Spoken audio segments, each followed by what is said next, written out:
क्षेत्रफल। क्या पढ़ेंगे? परिमाप एवं क्षेत्रफल। जिसमें हम एक आकृति को चूज किए हैं। क्या चूज किए हैं? आयत। क्या किए हैं? आयत। इससे पहले हमने आप लोगों को उनके कौन सा आकृति के बारे में बताया है? त्रिभुज। कौन सा बताया है? त्रिभुज के बारे में हम बता दी।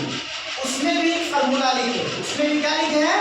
फॉर्मूला, है ना। फॉर्मूला मतलब सूत्र। फॉर्मूला मतलब सूत्र को लिखे। जैसे त्रिभुज का परिमाप का सूत्र लिखे होंगे, है ना। त्रिभुज का क्षेत्रफल का सूत्र लिखे होंगे, लिखे है ना। उसके साथ साथ कोई एक एग्जाम्पल लेके और सारा यूज करके हम बताएं नहीं बताएं?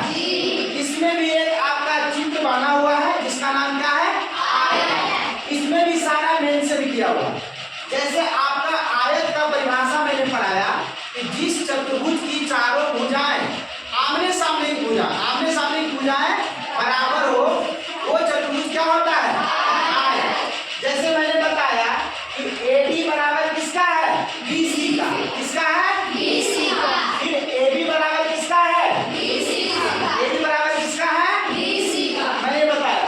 तो अब यहाँ पे देखिए कि आपको रखा गया है कि अभी AB 10 मीटर है, तो BC कितना मीटर होगा?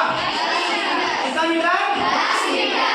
यदि आपका AD 12 मीटर है तो आपका BC कितना होगा? 12 मीटर। 12 मीटर। मतलब आपका AD जो हो गया आपका लंबाई हो गया। क्या हो गया? लंबाई। और BC क्या हो गया आपका? चौड़ाई। क्या हो गया? चौड़ाई। इसमें कोई दिक्कत नहीं, कोई दिक्कत नहीं है ना। तो इस चीजों को बनाने के लिए जैसे हमको आयत का क्षेत्रफल निकालना है, परिमाप निकालना है, तो इन चीजों को बनाने के लिए मैंने सूत्र का प्रयोग करेंगे। किसका प्रयोग करेंगे? सूत्र का प्रयोग करेंगे, है ना। जो सूत्र आप लोग को बोर्ड पे क्या कर दिए हैं? लिख डाले। क्या डाले हैं? लिख डाले। जैसे इसमें आपको देखिए बताया गया है, पहला सूत्र का नाम है आयत का परिमाप। क्या नाम है? आयत का परिमाप। क्या है? 2 इंटू लंबाई प्लस चौड़ाई। क्या है? 2 इंटू लंबाई प्लस चौड़ाई। दूसरा फॉर्मूला क्या है? आयत का क्षेत्रफल। क्या है? आयत का क्षेत्रफल। क्या है? लंबाई गुणे चौड़ाई। लंबाई गुणे चौड़ाई। तीसरा फॉर्मूला क्या है? आयत का विकर्ण। आयत का विकर्ण। इसको क्या पढ़ेंगे? इसको इसका जो चिन्ह है इसको हम बोलेंगे रूट बोलेंगे। क्या बोलेंगे? रूट। इसको हिंदी में कहते हैं वर्गमूल। क्या कहते हैं? वर्गमूल, है ना। तो पढ़ सकते हैं कि लंबाई का स्क्वायर जो चौड़ाई का स्क्वायर का टोटल वर्गमूल। क्या पढ़ सकते हैं? टोटल वर्गमूल। कैसे पढ़ेंगे? Root under. क्या पढ़ेंगे? Root under. लंबाई का स्क्वायर जो चौड़ाई का स्क्वायर। ऐसे पढ़ सकते हैं ना जी, है ना। अब देखिए कि अभी आपके पास क्षेत्रफल मिले, चौड़ाई मिले और आपको कोई कहे कि आयत की लंबाई क्या है? क्या निकाले? आयत की लंबाई। तो डायरेक्ट फॉर्मूला लगा देंगे कि आयत की लंबाई बराबर आयत का क्षेत्रफल बटा आयत का चौड़ाई। नहीं लगा देंगे? निकल जाएगा ना लंबाई। उसी तरीका से जब तुमको आयत का क्षेत्रफल दे दे, लंबाई दे दे, तब तुमको कहे आयत की चौड़ाई, तो बस यही फॉर्मूला लगा देंगे, आयत की चौड़ाई बराबर आयत का क्षेत्रफल बटा लंबाई। क्या लगाएंगे? आयत का क्षेत्रफल बटा लंबाई।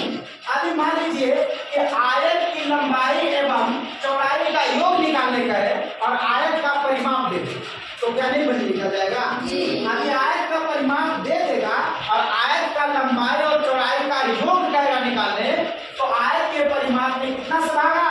2 से। कितना से भागा? 2 से। जब 2 से भागा देंगे तो आयत की लंबाई जोड़ चौड़ाई निकल जाएगा ना जी। अभी आपका आयत की लंबाई निकालना है और आयत का परिमाप दे दे और आयत का चौड़ाई दे दे तो आसानी से निकल जाए। यदि आयत का परिमाप आयत की लंबाई निकालना है तो आयत का परिमाप भागा 2 करेंगे और उसमें जो चौड़ाई होगा उसको क्या करेंगे? घटा देंगे। क्या करेंगे? तो क्या आयत की लंबाई निकलेगा? निकल जाएगा ना। अभी आयत की चौड़ाई निकालना है तो आयत की परिमाप में 2 से भागा देंगे और आयत की लंबाई को क्या करेंगे? घटा देंगे। तो क्या आयत की नहीं निकल जाएगा चौड़ाई? निकल जाएगा ना।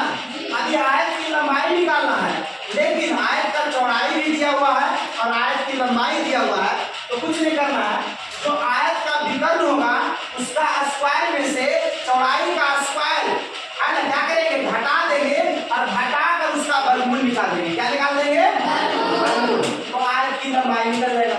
उसी प्रकार से जब आपको आयत की चौड़ाई निकालने के रहे तो आयत के विकर्ण के स्क्वायर करेंगे और लंबाई का स्क्वायर करेंगे। विकर्ण के स्क्वायर जो आएगा और लंबाई का जो स्क्वायर आएगा उसको घटा देंगे और घटा कर उसका क्या निकालेंगे, वर्गमूल। क्या निकालेंगे, आयत का क्या मिल जाएगा, चौड़ाई। क्या मिल जाएगा, चौड़ाई। अरे तो ये सारे जो है सूत्र आपको क्या है, सूत्र है। और ये सूत्रों को आपको याद रखना बहुत जरूरी है।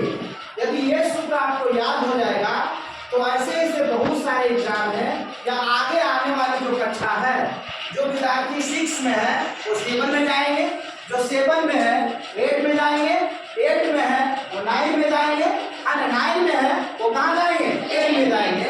उनको ये सूत्र एक दिन आपको पढ़ना पड़ेगा, प्लस याद करना पड़ेगा।